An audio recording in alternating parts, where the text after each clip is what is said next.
Bom dia, pessoal. Professor Léo aqui. Gente, o nosso resumão de história hoje vai ser sobre pré-história. E aí a nossa aula vai funcionar da seguinte forma. Primeiro eu vou trabalhar com vocês o conceito de pré-história e uma certa discussão que existe ali dentro da história a respeito deste termo. Depois eu vou trabalhar com vocês os três períodos da pré-história: período paleolítico, período neolítico e idade dos metais. Cada vez que eu terminar um dos períodos, como eu vou passar algumas características deles, eu faço uma revisãozinha geral para que você consiga fixar os principais pontos, ok? Mas então primeiro vamos começar aqui pelo conceito de pré-história.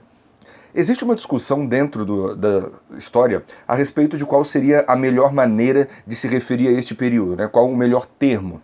Alguns historiadores adotam o termo pré-história, que é o termo que a maioria dos livros utiliza, e outros historiadores gostam de usar o termo história pré-literária, como se fosse uma história antes da escrita.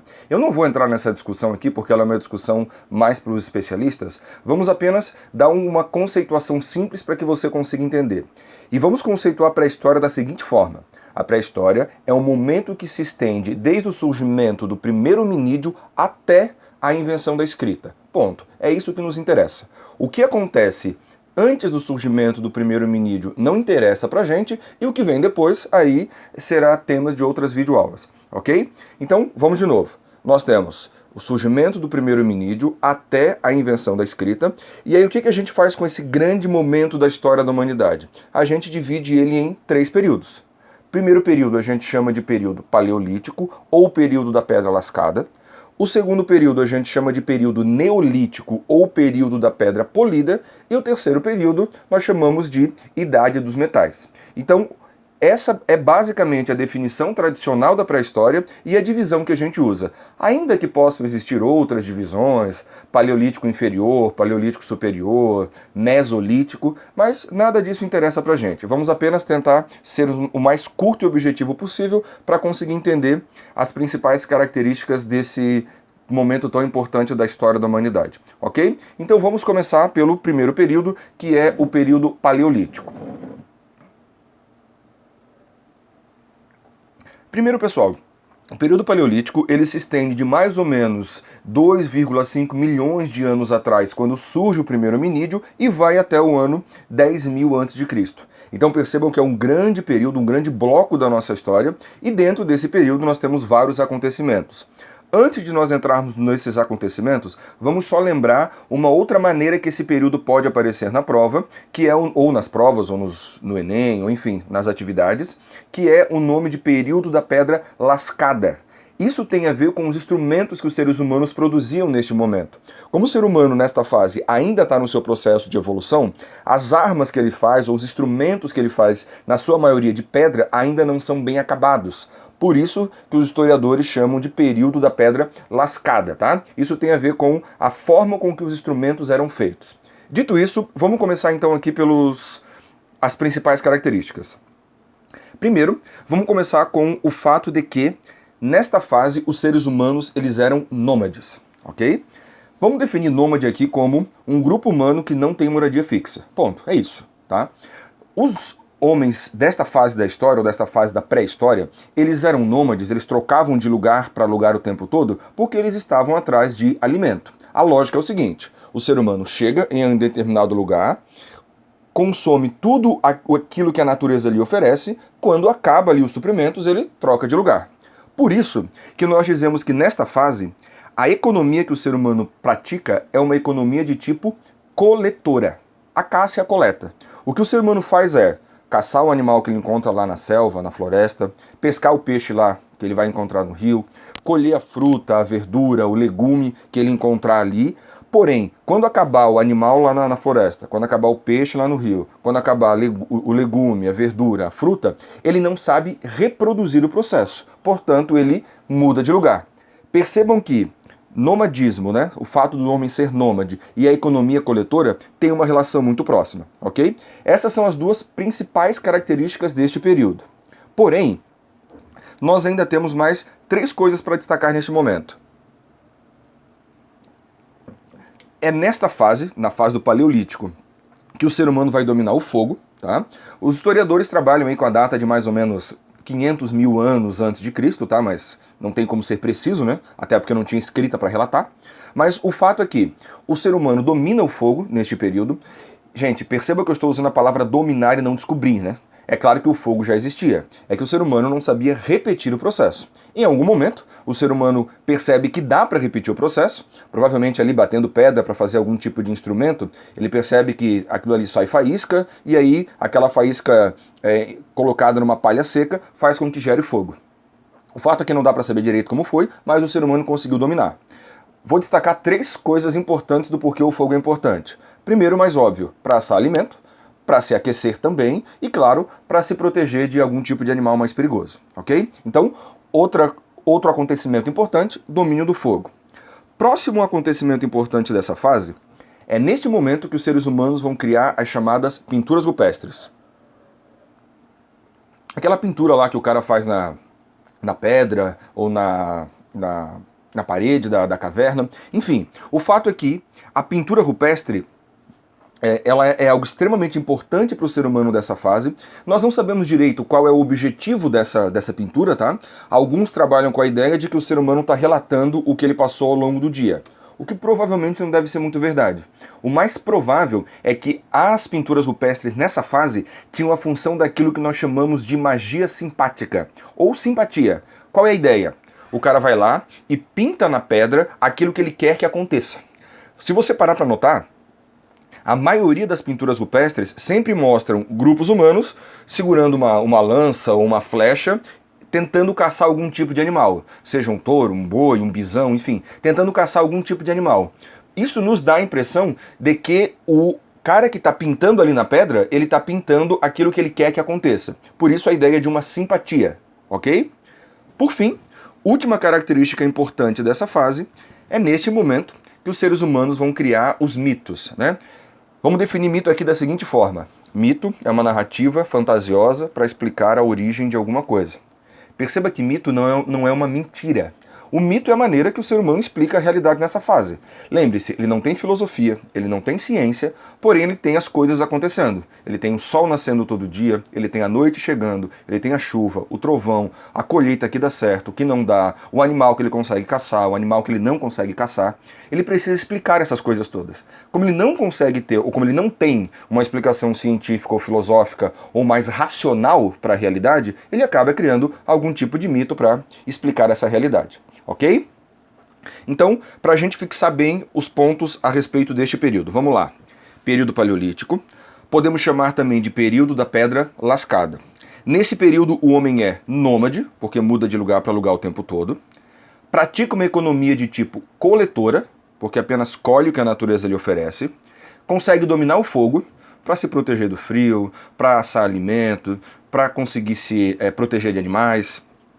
Nesta fase, o homem ainda consegue criar as pinturas rupestres, naquela função ali de magia simpática, e também cria os mitos, ok? Dito isso, vamos agora para o segundo período. O segundo período nós chamamos de período neolítico, ou período da pedra polida. Aqui também tem a ver com os instrumentos que os seres humanos praticam, né? Agora, como a evolução humana já está completa, as armas já são, a faca, o machado, enfim, a ponta da lança, já são melhores acabadas, ok?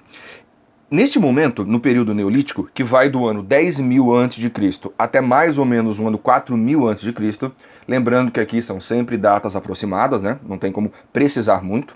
O que nós vamos ter de mais importante? Primeiro, aquilo que nós vamos chamar de Revolução Neolítica.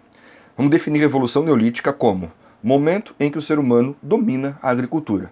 Perceba que eu estou dizendo domina e não descobre, ok? O ser humano, não sabemos como, talvez a mulher tenha percebido como ela ficava em casa enquanto o homem sai para caça, talvez ela tenha percebido que dava para dominar o processo da agricultura, não dá para a gente ter certeza como aconteceu.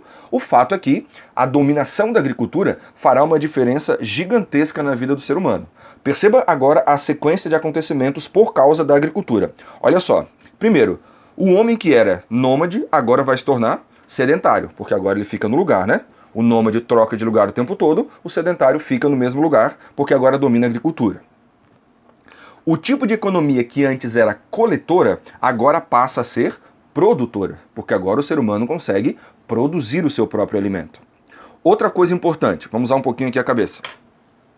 Um grupo humano domina a agricultura, agora ele está parado aqui, tá? Ele se sedentarizou. Este grupo vai cada vez crescer mais, crescer mais, crescer mais, dando origem às primeiras cidades, ok? Então é neste período que nós temos o surgimento das primeiras cidades, e não podemos esquecer, como as primeiras cidades surgem por causa do processo de sedentarização, ou seja, da dominação da agricultura, as primeiras cidades precisarão surgir obrigatoriamente perto de rios. Estou querendo chegar no momento em que os seres humanos vão se estabelecer naquela região ali que nós chamamos de crescente fértil, onde fica ali o Rio Jordão, na terra dos hebreus, aonde fica o Rio Nilo no Egito, aonde fica o Rio Tigre, o Rio Eufrates lá na Mesopotâmia, que serão assunto aí de próximas revisões, ok? Mas basicamente, esses são os principais acontecimentos do período neolítico. Então vamos revisar para fixar bem. Período neolítico ou período da pedra polida. Começa em mais ou menos 10 mil anos antes de Cristo, quando acontece a Revolução Neolítica, até mais ou menos 4 mil anos antes de Cristo. Neste período nós temos a Revolução Neolítica, né, que é a dominação da agricultura. Nós temos o processo de sedentarização dos seres humanos. A economia que era coletora passa a ser produtora. E também nós temos o surgimento das primeiras cidades nas regiões ali perto de rios. Rio Tigre, Eufrates, Rio Nilo, Rio Jordão. Ok? Para a gente encerrar nossa aula, vamos dar uma olhadinha aqui na Idade dos Metais. A Idade dos Metais começa então em mais ou menos 4.000 a.C. e se estende até mais ou menos 1.500 a.C. A grande característica deste período é o domínio do metal, né? Por isso Idade dos Metais. Nós vamos ter aí 3 grandes metais sendo dominados pelos seres humanos, né? O cobre, o bronze e o ferro. E também, como características importantes deste período, nós vamos ter uma espécie de continuação do período neolítico. Vamos pensar o seguinte. Nós temos o surgimento das primeiras cidades ali no finzinho do neolítico. Essas cidades vão cada vez produzir mais. Aquilo que elas produzem acaba sobrando. Esse excedente, ou seja, essa fruta, essa verdura, ou esses animais que agora também são criados, enfim, isso que sobra pode ser trocado entre as cidades. Então essa cidade produz trigo, essa cidade produz uva, a cidade que produz trigo troca com a cidade que produz uva. Ou seja, de forma bem simplificada, eu estou explicando aqui para vocês o surgimento do comércio, ok? Outro acontecimento importante também. Quanto mais as cidades vão ficando maiores, mais complexas elas vão ficando. Se elas vão ficando mais complexas, eu vou precisar de um poder centralizado. Eu vou precisar de alguém para cuidar ali, por exemplo, de uma possível invasão. Então alguém para cuidar de algum tipo de exército. Eu vou precisar de alguém para cobrar impostos para conseguir organizar a minha cidade. Eu vou precisar de alguém para criar leis. Percebe que a cidade está ficando cada vez mais complexa? Esse processo todo é aquilo que nós poderíamos chamar de surgimento do Estado. Ou seja, uma organização política um pouquinho melhor, certo? Bom, para a gente encerrar a pré-história, é mais ou menos dentro de toda essa lógica agora de organização do Estado, de organização do comércio, de organização das cidades, que nós vamos precisar de algum tipo de registro para conseguir organizar todo esse processo.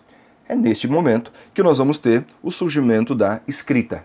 É justamente com o surgimento da escrita que nós vamos ter aí a passagem daquilo que aqui nós estamos chamando de pré-história para a Idade Antiga. Mas aí, sobre a escrita, nós falaremos numa próxima videoaula. Mas antes de encerrar, só para a gente fixar os principais pontos da Idade dos Metais, vamos lembrar.